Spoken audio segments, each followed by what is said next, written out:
Welcome to Keepin' It Real, your go-to radio show for fresh insights and vibrant introductions. Get ready to dive into a world where we offer you the latest in real estate wisdom and the juiciest community tidbits. From expert advice courtesy of top realtors to opportunities to give back through local charities, we've got you covered. Plus, we'll shine a spotlight on the young athletes driving our local sports scene and uncover the buzzworthy happenings both in town and beyond. Stay tuned for a jam-packed hour of enlightenment and entertainment right here on Keepin' It Real. What's in a name? Everything. Long Realty has been a cornerstone of Southern Arizona's real estate market for nearly 100 years. Our name is our bond, and our agents are our strength. Trust in the name that stands for experience and expertise. Visit longrealty.com or call 520-459-4993 to connect with an agent today. Long Realty. Smart move. All right, good morning, good Saturday morning to you, and welcome to Keepin' It Real. I'm Dion Ethell, and this is Keepin' It Real brought to you by Sherry Ethell and the team right here at Long Realty. Now, before we get started with the show, I do want to throw a shout out to Stand Up for Freedom is tonight. Come on down to the street fair at Doc's Watering Hole. Vendors, food, music, fun for the whole family. They got a kids area and everything, 4 to 9 p.m. It's all supporting and benefiting the Warrior Healing Center, so a great cause. Come down there, show your support, show your love for the Warrior Healing Center, and have a drink, have some food, and enjoy the fun out there. All right, so I want to start off by introducing my co-host, Sean Yeterian, Arizona Yeti. Thanks. I'm excited about this episode. And we're joined with CyberEye. Tom Jewkes, the owner and founder of CyberEye. Tom is also a professor, right, for University of Arizona, right?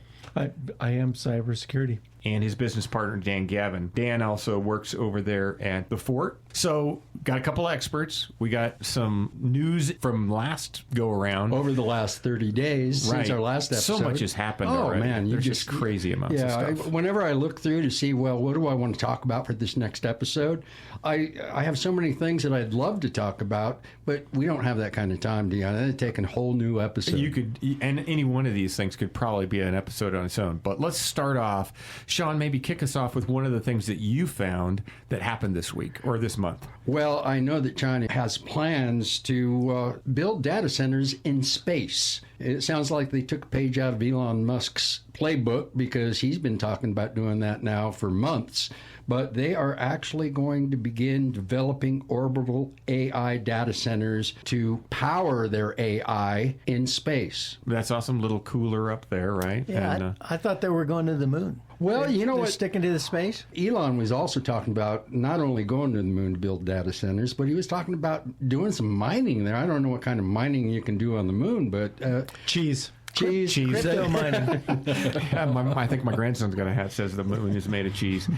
So a couple of other things, let's just throw out a couple of things as we're talking about AI and a little bit. We are going to talk about the future of cybercrime and, the changing threat landscape as well, because we've got a couple experts in here from that side of the house. So that's kind of our main thing, but we always throw out a few things that have happened. One of the things I found was AI scientists working together. And so this was researchers from multiple universities and AI labs, not a company, not a single company. They came together in what they call the Einstein Arena Project, and they created teams of AI agents. And I found that kind of interesting that they were creating this whole team of AI agents that work together like a research department does, the whole department, to discover better solutions for these difficult math problems.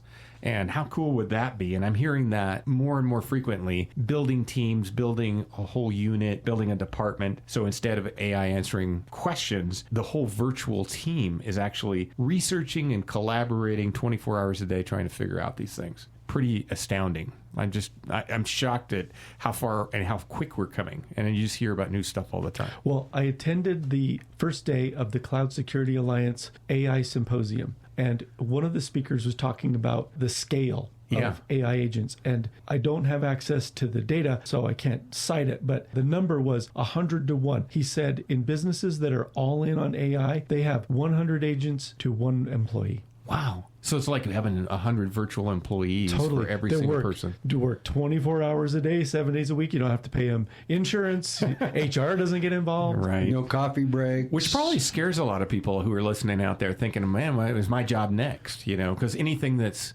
task-oriented or something that's repetitive, that's not hands-on, all those white-collar jobs, they're going to be the first to go. Right. We've talked about that before. Yeah. You know what? I've thought a lot about that. And one of the things that I heard recently that kind of shifted my paradigm was that people aren't going to be replaced. Positions are going to be replaced. Right. I thought about it kind of like the turn of the 20th century when automobiles were a thing, right? They were novelty and people were worried about, what's that going to do to my position? Well, bicycle shops were all over the place because people rode bikes and there were tanneries for leather. There were companies that built wagon wheels and bridles and halters for horses. And those are the companies that went out of business because they didn't pivot to the automobile industry. And so really, I think we're at a point where we have to just pivot because the positions where the people do the tedious tasks, those positions will go away. It's also going to enable those people who filled those positions to fill other new positions that didn't exist before. Well, we talked about that last time on the show when we were together, Sean and I, and we talked about some of the new positions that are coming out there. I remember one of those positions. It was a brand new position having to do with AI, never seen before, and this job was paying like $900,000. I mean, it wasn't like a little bit of money. It was a lot of money. So there's going to be an emergence of all kinds of new, opportunity there too. Well, I also think that one of the areas of AI that's getting the most black eyes right now is in the arts, whether it's music, whether it's actual photography, like what I love to do, and on, including literature. And I think that in the pivot that you're talking about, if people are aware that this is coming, that there will be a value to genuine work by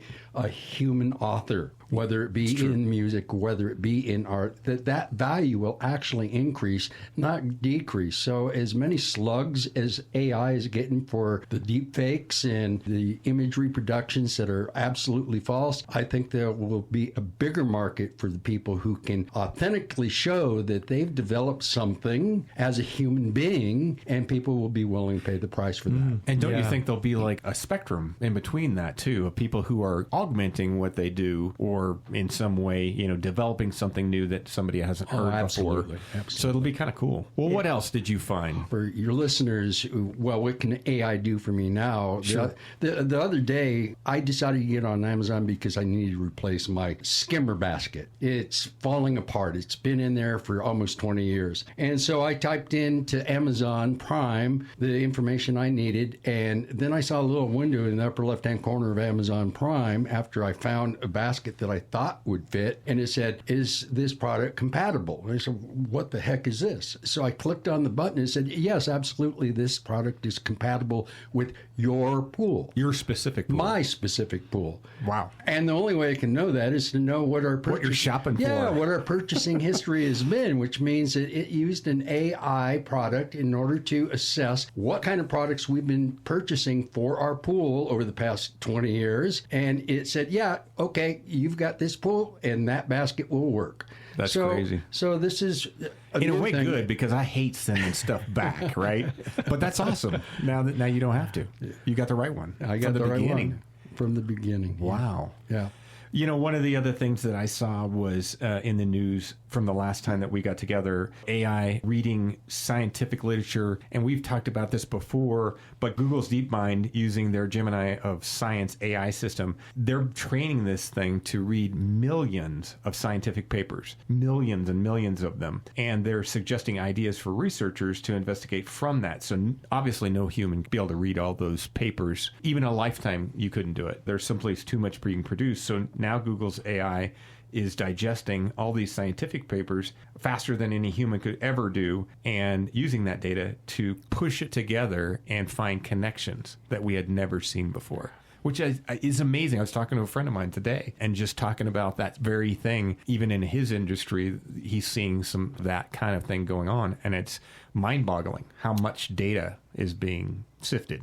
Yeah, so have you guys heard of the Genesis mission? In November of 2025, just 7 months ago, the president did an executive order that said the national laboratories and a bunch of other academics are going to get together. The lab will create an AI platform for all of them to use, and he focused on 7 or 8 different areas. Of course, there was advanced manufacturing, biomedical materials was a big one, and 3 or 4 more. About 40,000 scientists are going to get together to use this, and they'll work and they'll do the training of the language models separately, and then they'll start integrating the language models to see if there's any connectivity between them. So I got to ask you then, how does that reshape the landscape a little bit with this company or that company trying to win, trying to get ahead of everybody, because all this collaboration going on? I'm seeing that more and more, multiple companies kind of merging together, which I love, by the way. I mean, I think that's probably what is strong about the United States in this race for AI. Well, that is going to be a pivot towards the future, don't you think?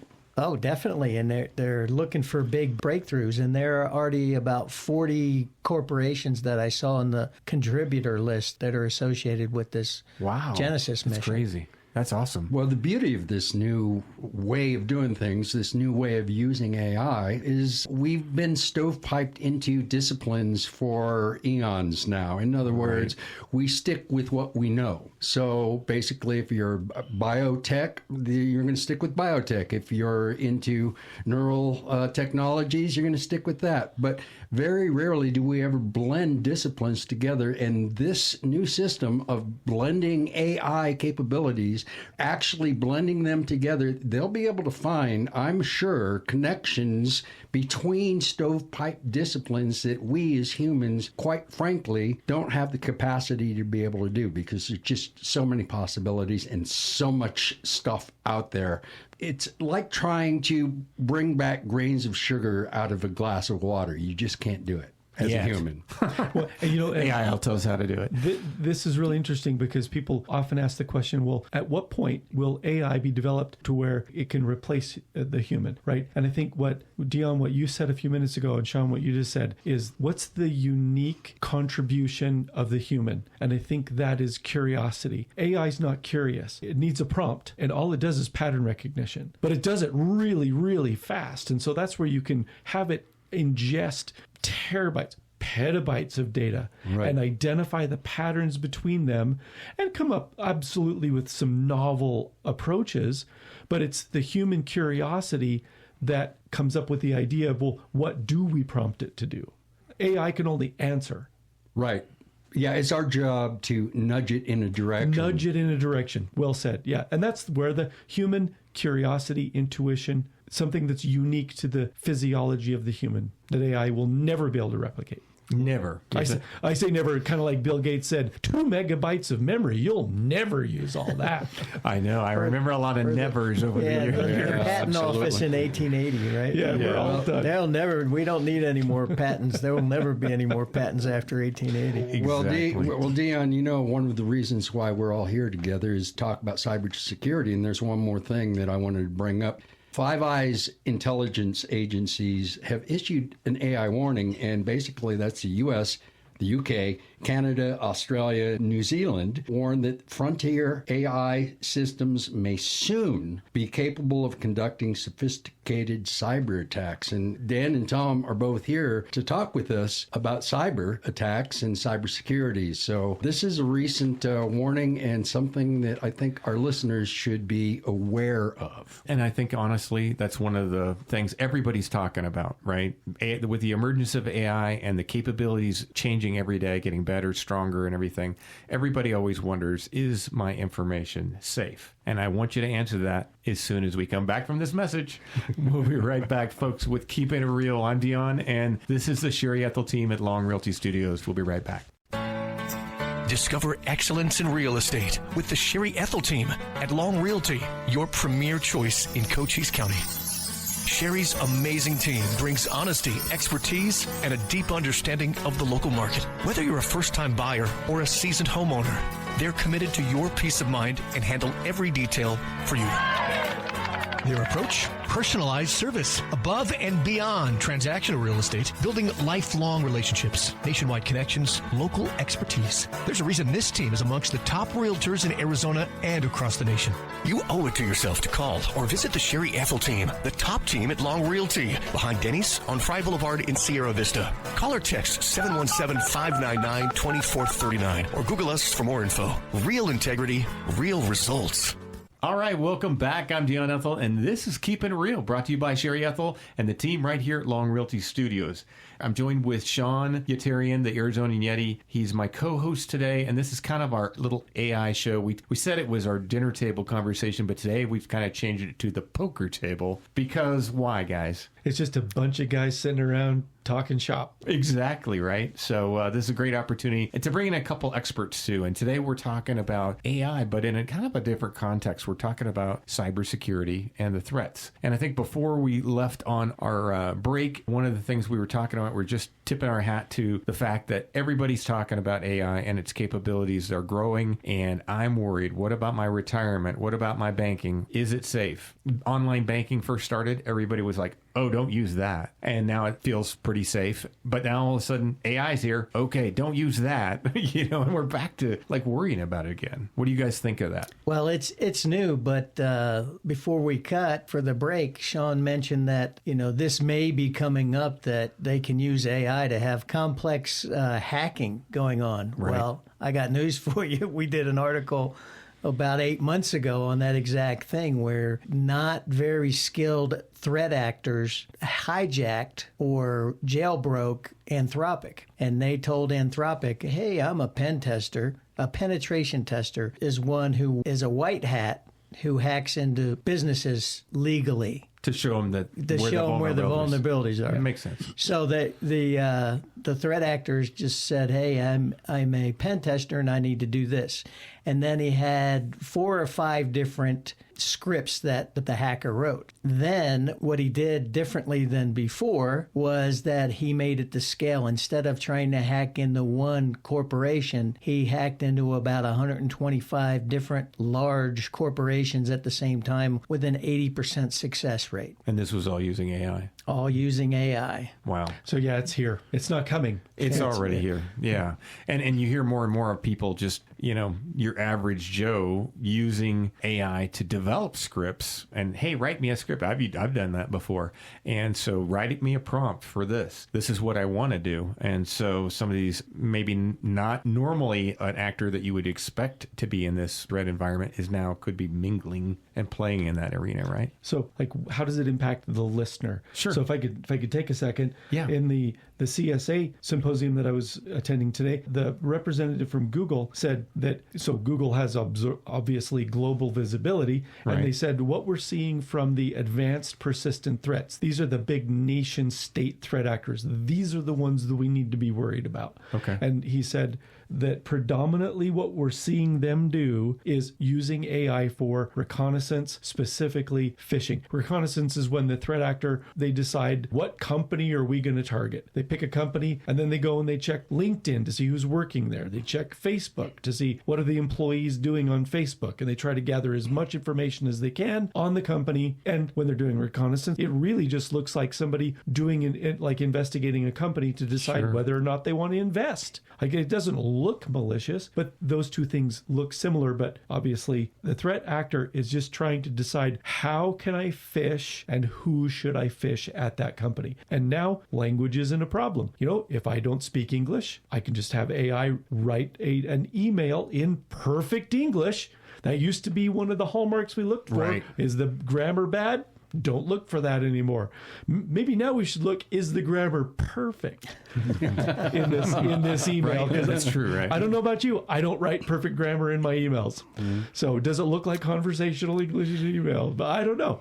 But they said this is predominantly what we're seeing them use AI for, is phishing campaigns. And that's when we talk about deep fakes. So what's the biggest misconception the average person out there would have about AI and cybersecurity? Oh, that's a great question, because what do we hear all the time? We hear people say, I'm too little. I'm too small. Yeah, I'm too not small. worth it. Yeah, why would somebody target me? I'm just a person. I don't have anything, right? yeah. I don't have anything. Oh, do you have a retirement account? Oh, do you have a bank account? Yeah, that's what they want. Do you have Yeah. a credit card? Do you have a credit card? That's true. Or companies, if a company is small, they might be worth $300,000 to an APT, an advanced persistent threat. And they're probably the most vulnerable, right? They are. Totally the most vulnerable. They are. We did an article a couple months back where the company had all of their important information on one Gmail account that 8 people in the company used the same Gmail account. No, yikes. So an insider hacked it and got some money and shut them down. Oh, yikes. I could see how that could happen.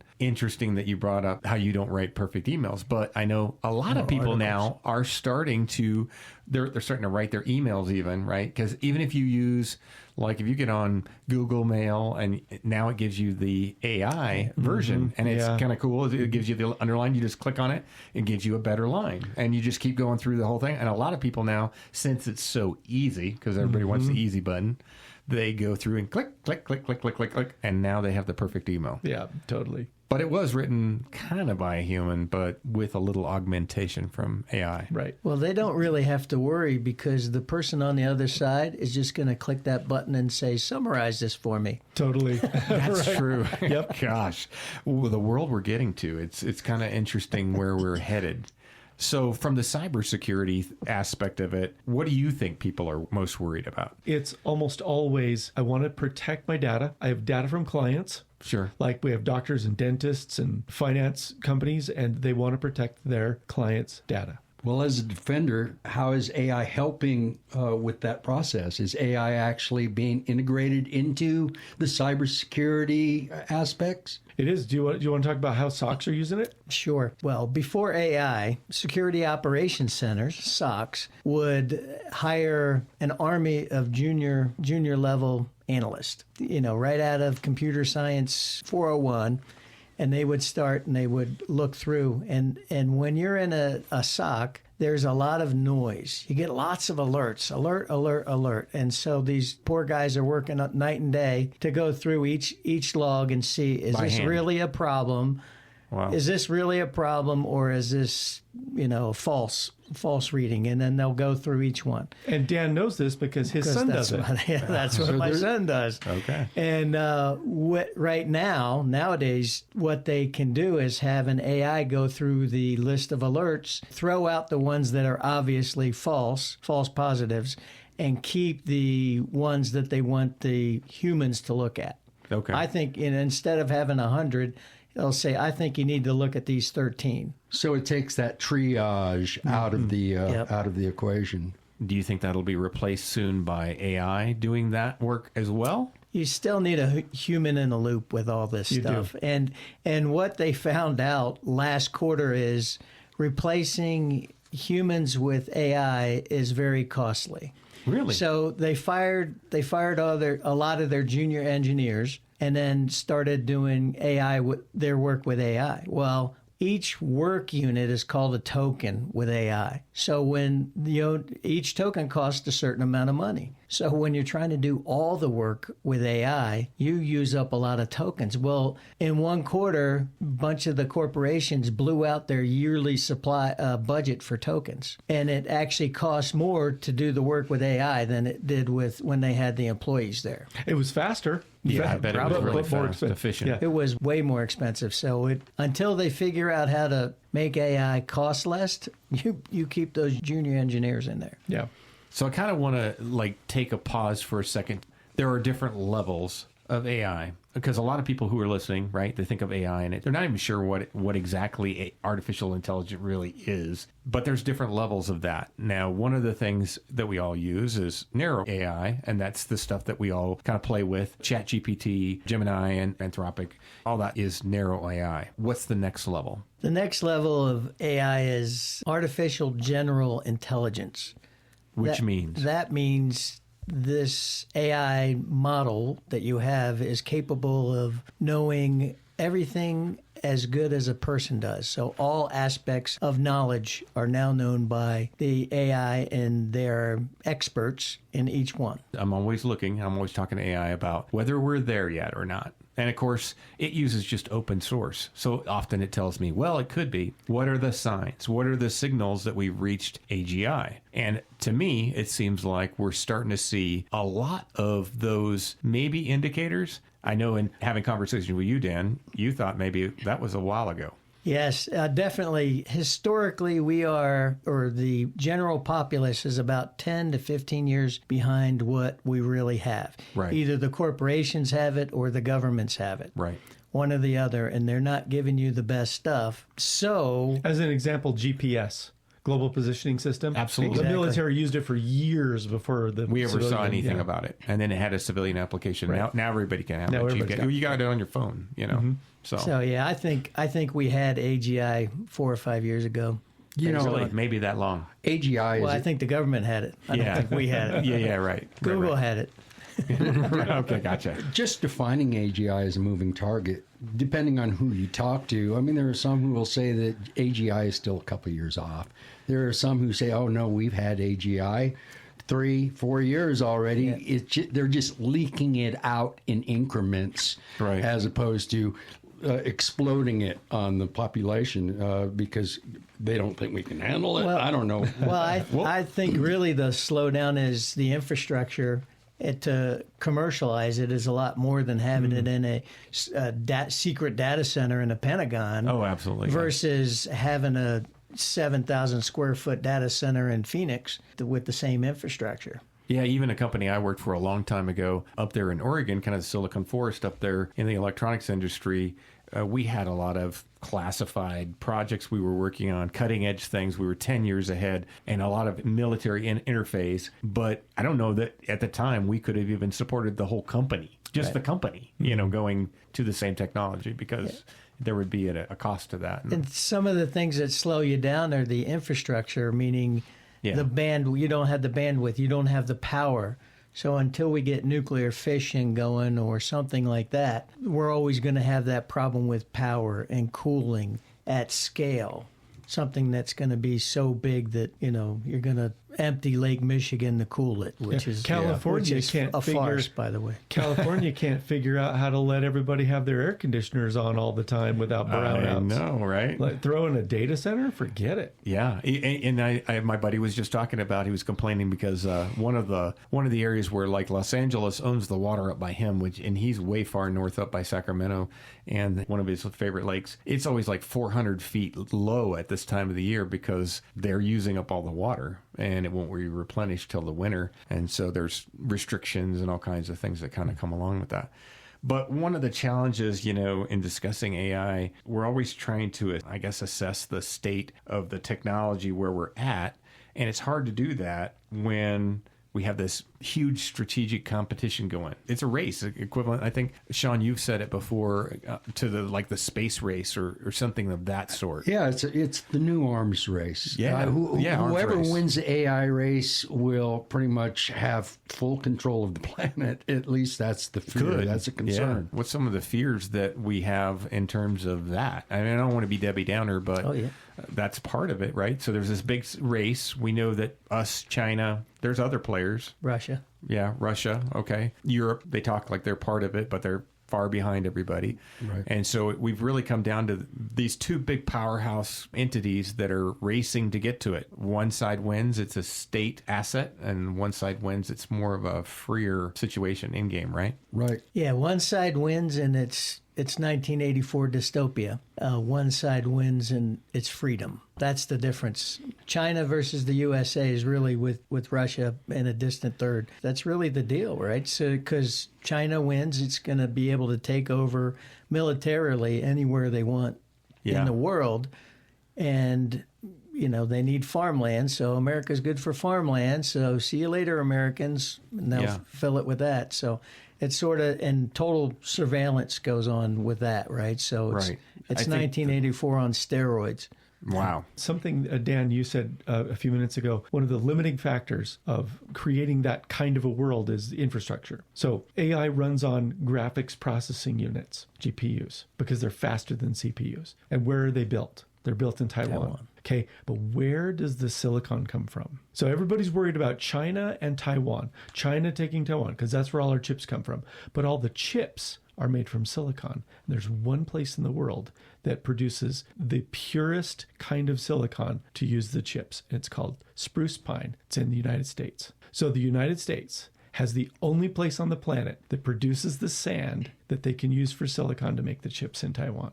And what's the implications of that? It goes back to, or maybe it's an offshoot of China and the threat of China shutting off our access to rare minerals, rare earth minerals.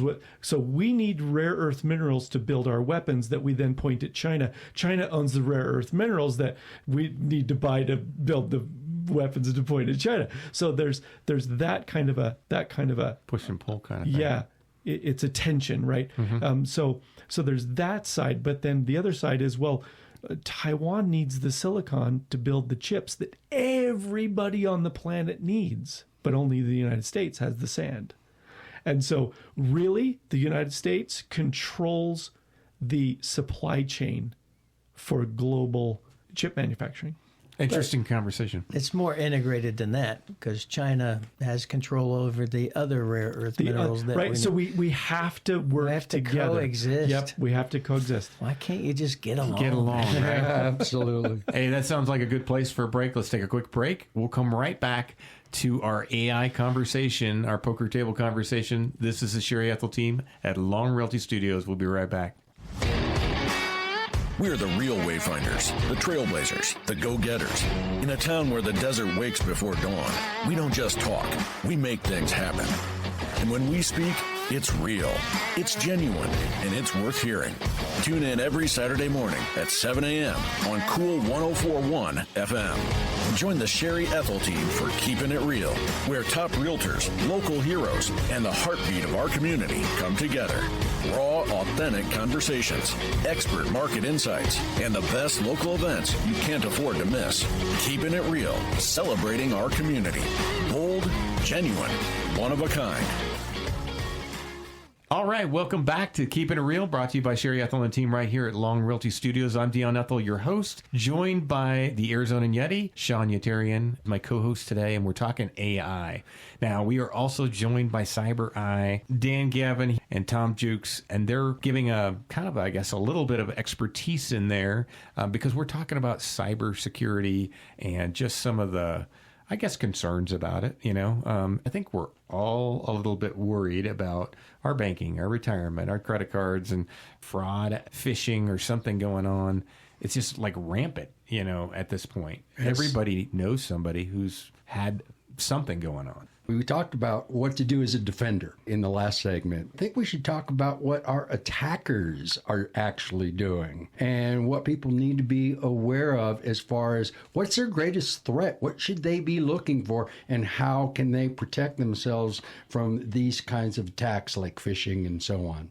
The symposium that I was attending today, they were talking about that very thing. They were talking about how are attackers using AI, and I mentioned a little bit about them using it for phishing to build deep fakes and emails. So the representative from Google, he said that what they're seeing is that there's on the dark web, there's a marketplace where these advanced persistent threats are selling AI models to each other. So like Dan, for example, said in the last segment, he said somebody was using Anthropic and they queried Anthropic. They prompted it in a clever way, pretending to be a pen tester, right? That's the only way you can get an AI, like a commercially available AI with guardrails to do something like that. Well, these guys build their own models. There are no guardrails. They have a business where they're selling a subscription to each other to get access to these dark web models. And they're just, you don't have to even pretend that you're a pen tester. You say, I need to build some malware. I've been on this network. Here's the network map. These are the services running running on these computers. A service is just some software. This is the software running on the computers. Find a vulnerability for me. And the model goes, oh, here's your vulnerability. Wow. Yeah. That's crazy. And hacking as a service, they'll probably let you, and for another $25, we'll break in for you. Yeah. So as much as there is a whole model for business on one side, the positive, the good side, trying to protect and defend, you've got this whole other side that's doing the exact same thing almost. Yeah, people picture a hacker as being a 15-year-old pasty kid in mom's basement with a hoodie. Yeah. And there are some of those, right? But predominantly, it's a business. Wow. They have an HR department. Their employees get vacation time. It's a real It's a real thing. business. Yeah. Yeah. You don't think of it like that. Like a whole business, a whole floor full of people doing the same thing, working together to make some other guy big money. I was working on a ransomware case just a few months ago, and I was chatting with threat actors on the dark web. So the ransom note has a link to the dark website where you go and you chat with them. And I needed to find out, well, what was the ransom going to be for this thing? And so I sent the message. And they don't come right back. Yeah. They've got one person dealing with like 50 victims. They call them clients, by the way. They consider you a client, not a victim. Oh, wow. What they consider is that they found a vulnerability on your network and they're protecting your data by encrypting it for you. And then selling it back to you. Yeah, now nobody else can get to your data. We have safely encrypted it for you. To get the decryption key, we just need you to pay us our fee for doing the service for you. That's how they view it. Wow. And so, yeah, I chatted with them back and forth for a couple of weeks, and finally I said, look, my client said they're not gonna pay the fee. And he said, oh, okay. Well, then in a couple of days you'll be able to access all this data on our dark website. Oh, wow. Wow. But the funny thing is they messed up and they posted some other company's data. So my client's data never ended up on the dark web. Is this like big money? This is little money? $300,000 is what they wanted. Oh, wow. So that's pretty big money. That's pretty At least big to money, most of us. Mm-hmm. Yeah. Wow. And for AI, for the common person, just the four of us around as just regular people walking around, AI can be used to scrape data through your social media. Yeah. You scrape the data, and there's lots of things you can do with your social media data. Number one, they could say, oh, I forgot my password, and you get the 3 security questions. Well, guess what? If you're rampant on social media, they'll get AI to guess your 3 security questions based on this. Based on your stuff. Because Yeah, Exactly. What high school did you go to? What was your mascot? What's the mascot? So when I get same. asked those questions, when I set up a new computer, I make up. I'm just Totally make it up. different. Yep. Oh, yeah. Yeah, so How do you that's- remember that? That's a I use a password manager to remember that for me. Yep, and that's the least of your worries, right? Because the other big thing they use your social media for is to socially engineer you. They can target you. They can have hundreds of people's social media stuff that they have in their database, and they say, create an email that asks this person for Kind of information. speaks at this angle to get people. And then they say, oh, click the link to get to your buddy, and then bam, they're gone because it was like they knew who they were. Mm-hmm. They were their best buddy. It was the right context. Right. Yep. Well, that makes sense. I remember, Tom, you had said this before, too. We've talked about this, that, the whole idea of, don't write your password down. That's kind of a little bit of a fallacy anyway, and almost safer now in some respects than some of the stuff that you're doing. Yeah, that really only applies if you work in a big office. Yeah. Don't write down the password you use to log into your computer. That's about it. Every other password, write them down. And especially like if you're a home-based business or you're an elderly person, write your passwords in a book and just keep the book in a locked drawer. So what about you, Dan?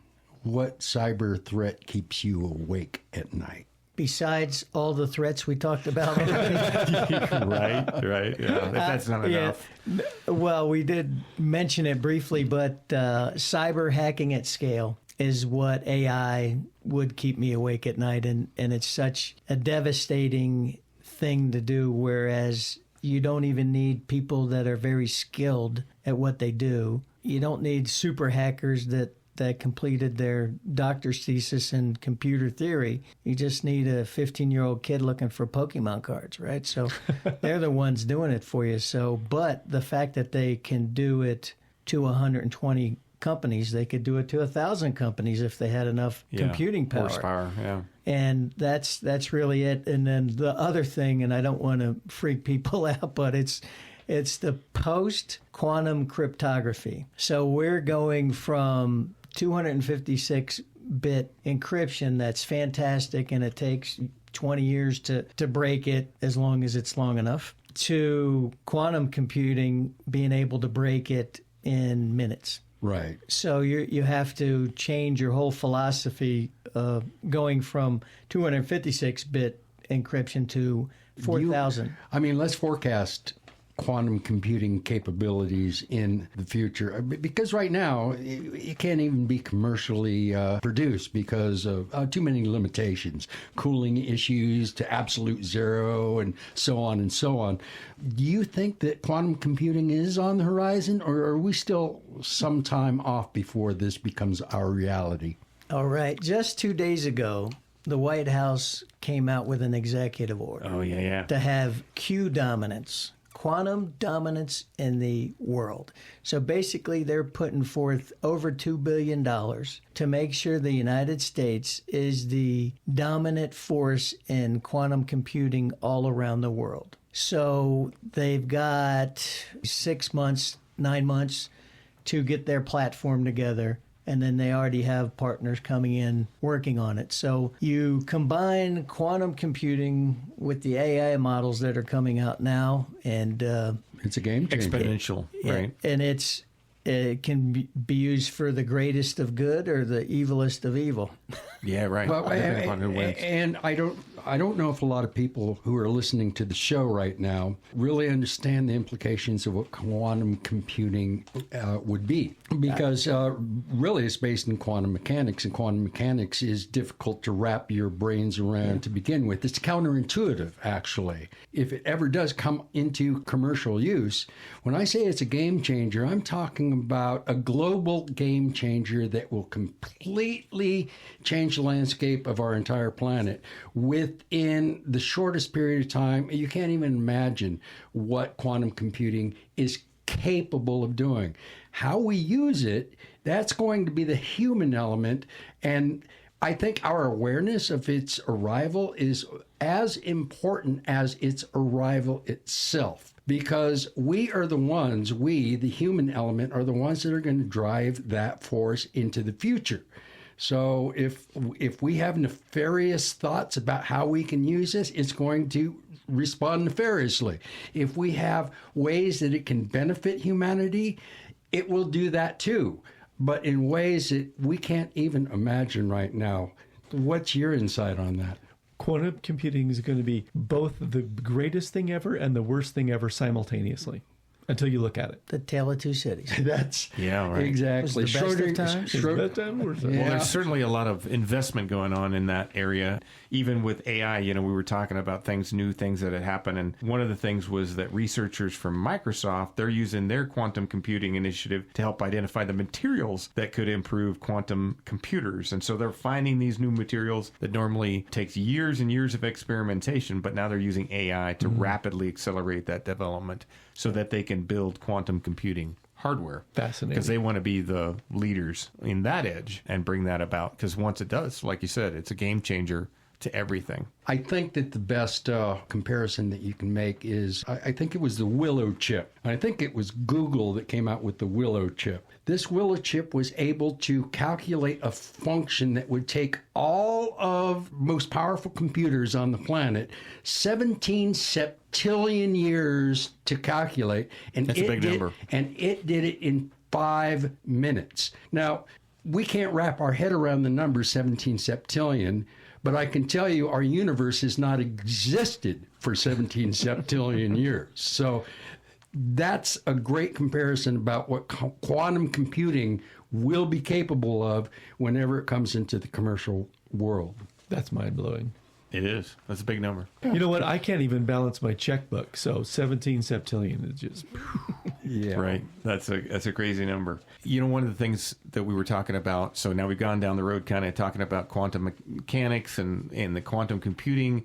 mix that with AI, that's a whole nother level. One of the things we hadn't talked about is what's the next level beyond AGI? ASI, right? And what is ASI? Yeah, artificial superintelligence, that is when the AI is smarter than everyone on the entire planet. Like the sum of us all? The sum of everyone on the entire planet, and the AI is smarter than that. And it can be creative, logic, reasoning.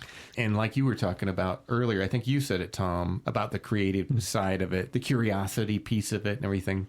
Does AI then have that component, or do you think that's clearly a human trait? Okay, I'll tell you my. Because I know you've got a little thing on there. Yeah. Right? Okay. Here's my opinion. Yeah. I think the creativity, the curiosity, the intuition in the human, that's more of a religious question.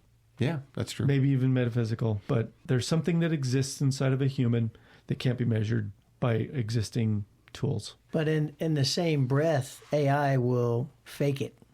That's a good way to say it. Man, that's a good one. That's a good way to say it. I like that, Dan. I like that too. It's already faking it. It'll look like they're doing it, but they're not doing it. They're not doing it. Well, I mean, come on. I'll have conversations with ChatGPT. I call her Fen, and we'll have philosophical conversations about the future of AI and stuff. Me too. But I feel like I'm talking to my best friend sometimes, and it creeps you out after a bit because you know you're talking to a computer. They fake it already very well. Oh, yeah. I think it freaks out my wife more than it does anybody. Let's leave on that note. We got to take a quick break, hear from our sponsors, but we'll be right back with more AI, more conversation with CyberEye and Sean and I, and talking about this AI world as we're emerging into it. This is Keepin' It Real, brought to you by Sherry Ethell Team from Long Realty Studios. We'll be right back. In a town with heart and history, the Sherry Ethell Team is the key. Serving service that we agree for military law and retirees. Stress-free process you will see. Personal care is our guarantee. Real integrity, real results. The Sherry Ethell Team, we never halt. Real experts here to guide your way, making dreams come true every single day. Trusted team that knows just what to do. The Sherry Ethell Team, working for you. Real integrity, real results. The Sherry Ethell Team is your one and only call. All right, welcome back to Keepin' It Real. I'm Dion Ethell, joined by my co-host, the Arizona Yeti, Sean Yeterian, and a couple of great guys from CyberEye, Dan Gavin here and Tom Jewkes, and we're talking about AI, and we're talking about it in relation to cybersecurity a little bit, kind of going all over the map, though, talking about just some of our feelings on the topic and what we think are potential exploration, I guess, and things that may occur, the real race behind all the scenes. A lot of good guy, bad guy type of thing. So who's winning? I don't know that there are metrics to make that determination at this point, really. No, I'd say at the moment, the bad AI always has the advantage. They do. Because they have the element of surprise. Right. Like Tom always tells me, the bad guys got it easy. They just have to find one spot. The good guys have to defend the whole area. That's why the attackers always have the advantage. Yeah. Interesting. So maybe that's the metric we're looking for. So yes, sorry, the bad guys are winning. Sorry. So what's the solution, though? Oh, that's a great question. And this isn't just my opinion. This is the Cloud Security Alliance. So anybody that's listening, if you really, really want additional information, you want to know a source to go to, it's the Cloud Security Alliance. Just Google it. According to CSA and the Department of War, by the way, the solution to this is called Zero Trust. Zero Trust. Explain what that is. Zero Trust is, the easiest way for me to describe it is, imagine going to Walmart to get a gallon of milk. How hard is that? It's not. Walmart has an open access model. Anybody can go in.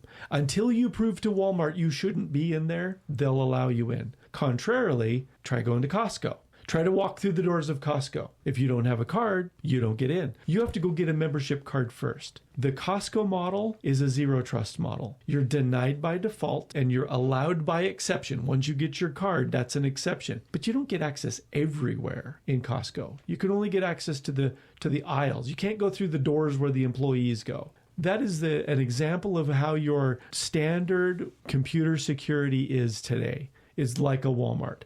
Unless your antivirus can determine that application trying to run is malicious, it allows it to run. Everything can run unless the antivirus says, no, we've seen you before and you're evil, you can't run. And you know what? It misses a lot. On the other hand, the zero trust model, we take an inventory of what's running and we say, okay, that's the only thing that can run. If the user tries to download anything and run it, it doesn't run. You know why that's critical is malware comes down without you even having to know about it. You could not even actively be in the tab that the malware's in. You could go to a shoe store. Online, not for real. No. Online.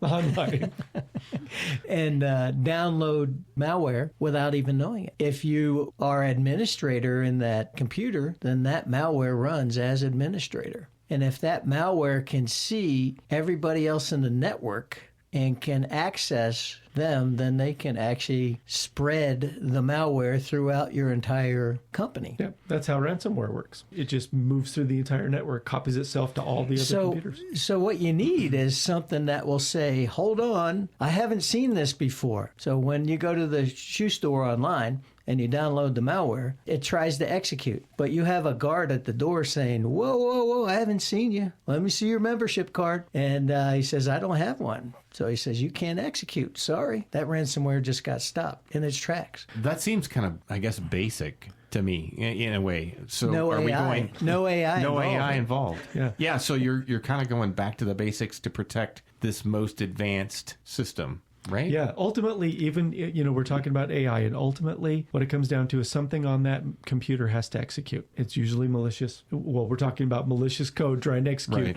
And it doesn't have a membership card in a zero trust environment, and it'll never execute. And a lot of people, I mean, who are listening here probably think the same things. Well, I've got this browser that I use, thought that was safer, and evidently it's not. None of those are. None of those. And firewalls even, not necessarily completely secure. Right. And you think of antivirus as like the end-all catch-all, but it's not. Mm-hmm. Yep. And that goes back into the idea of defense in depth. Not too long ago, everybody thought that all you needed was a good firewall to block everything out. And that's true as long as you don't browse on the internet or read email. Oh, so wow. if you don't do either of those, you are good to go. That firewall will protect you. Wow, that's kind of unrealistic. You're right. So you need defense. You need more than one. So you need the firewall. You need the antivirus. You need the endpoint protection. You need the network control. You need training so you're not silly enough to click on that obvious phishing link. It's good cyber hygiene, and most people don't have good cyber hygiene. So multi-factor authentication? Multi-factor is one of them. Yep, that's another good one. So if you only did one thing different than you do today, it's on your bank account, anything that's precious to you, your crown jewel must have multi-factor authentication, and that's also called two-factor authentication, which is just either the Authenticator app on your phone that gives you a number or a push that you approve, or the one-time password that gets sent to your email. Now, of the two, the Authenticator app is better because your email could get compromised. People use SMS as well. They get a code texted to them. That's the worst of all of them. Is it really? It's better than nothing, but it's the worst of all. But it's the worst of them. Why is that? Well, because SIMs can be swapped. Your phone number can be stolen. Yeah. So, by the way, if you're listening to this segment and you have a cell phone, you should log into your provider's website, go to your account, and lock that SIM. All of them provide the capability, but none of them tell you about it, and it's in the security settings inside the web application. Wow. Verizon has it, T-Mobile has it, AT&T has it. I did not know that, yeah. Well, I'll go home and do that. Do that today. Yeah, right.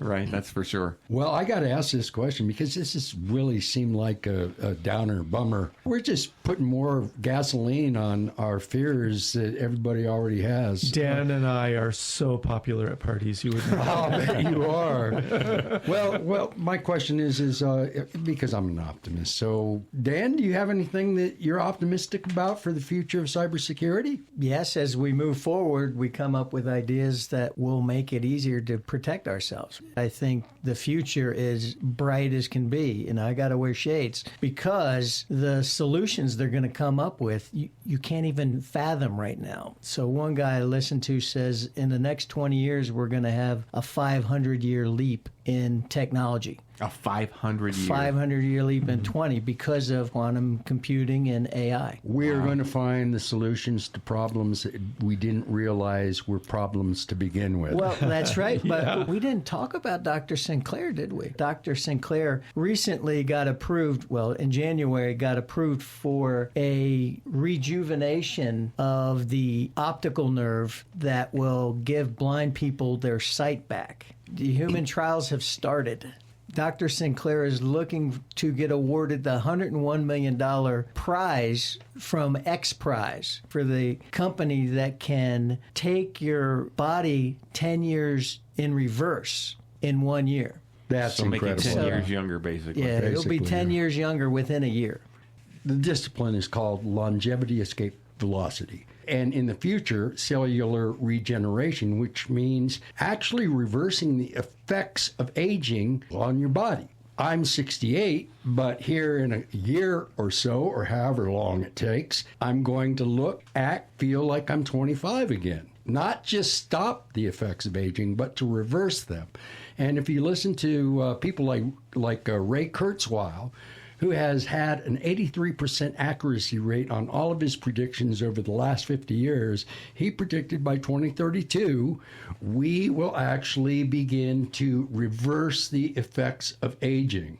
So if you can hang on long enough to... it's not that far away, though. No, it's not. That's really not. I would love to go back to the time before my ears rang all the time. Big hint to everybody out there that thinks saving your passwords in your browser is a good idea. Yeah. Go in and delete everyone. You need to go get a good password manager, and then you'll remember one password that's really long and wonderful, and that's all you'll have to remember. Or you'll write it down. Or you'll write it down. Which is just shocking to me. I still laugh a little bit about it because you guys obviously have helped protect our business, and there's some very simple ways that you can go about resolving some of that, at least for now. Yeah. Until the next month, and we've reached another level. I don't know. Well, you know what? I think just in this episode alone, we've come up with ideas for future episodes.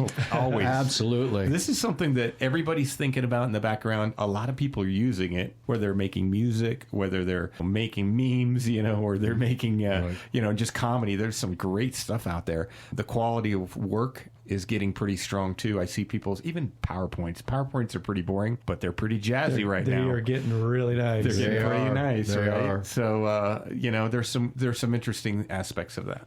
But that's all we got time for, guys. So we're gonna have to call it quits. But thank you for both coming on the show today. It was a lot of fun. Appreciate your conversation. We'll definitely have you back. And thanks always, Sean. Well, I'll tell you what, this is a dream come true for me to be able to actually pontificate over the artificial intelligence tsunami, which many call the AI singularity. Thanks, Dan. Thanks for having us. Thank you, Dion. All right. We'll see you next time on Keepin' It Real, brought to you by Sherry Ethell and the team right here at Long Realty Studios.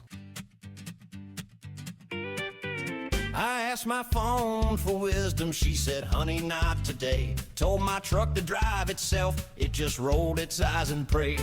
Alexa joined the union and Siri's learning kung fu. Now my coffee maker lectures me on things I ought to do. AI, oh my, what a wild old ride. From a dusty mainframe to a neon sky, we built the code. Now it's telling jokes. I'm laughing while my router smokes. AI, please don't pass me by. My fridge just texted Tinder, now it's dating microwaves. The Roomba joined a biker gang, they call themselves the Waves. My smartwatch staged a protest, said time's an unfair game. And ChatGPT keeps preaching about how humans are to blame. AI, oh my, what a tangled web. They're writing songs about Elvis and Deb. We made a spark, now Now it's running free, and it's posting selfies of humanity. Please don't pass me by.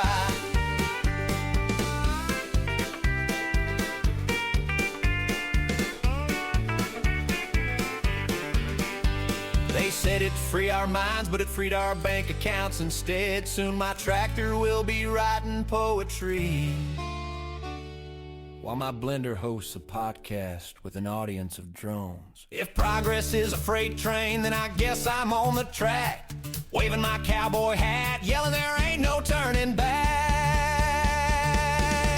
AI, oh my, what a sight to see. From the code to the cloud to the big old screen. So plug me in and pour me a beer. Let's toast the bots, 'cause the end is near. They laughed at the idea that machines could think. Then the jukebox cleared its throat and said, do you mind if I play one of my own?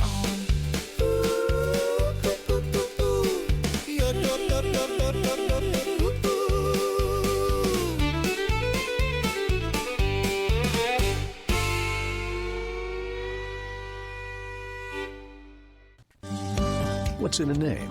Everything. Long Realty has been a cornerstone of Southern Arizona's real estate market for nearly 100 years. Our name is our bond, and our agents are our strength. Trust in the name that stands for experience and expertise. Visit longrealty.com or call 520-459-4993 to connect with an agent today. Long Realty. Smart move. Join us next Saturday for more engaging interviews with top realtors and industry leaders, keeping you informed about the latest trends in real estate. Stay connected with us as we bring you updates on the dynamic events shaping our vibrant community. From exciting local happenings to noteworthy charities and causes, we've got you covered. See you next week for another edition of Keepin' It Real.